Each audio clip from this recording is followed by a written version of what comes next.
Exactly. And if at all, kuna swali nilikuwa nimekuuliza, if at all you make the $20,000 bila kumaliza the faces, then you lose that amount. Bado ina But uzuri unapata gani unlimited time. So for example, unaweza chukua hata 6k, uamue make $2 profit. Paka ile kutita the key percentage.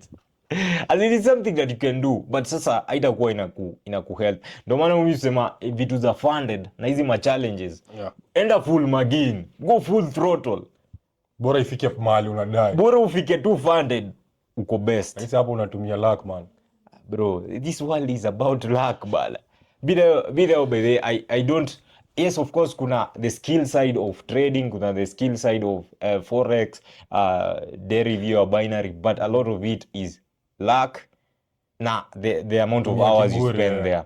As in, unajua pia kuna msee first time na aende. Exactly. Kuna msee anaonaga the same setup nimeona, but yeye ako like na kakilose mimi naekelea. Mimi niko like yo TP SL. Na kuna msee alipiga, kuna msee aliona the same fucking thing nimeona, but yeye ako like hapa ni sell na uka buy. Ama aseme naweza lose, wacha trade leo. And then inaenda kwenye inaenda, and then unaanza kuget sasa ile revenge ile like nilimiss you trade.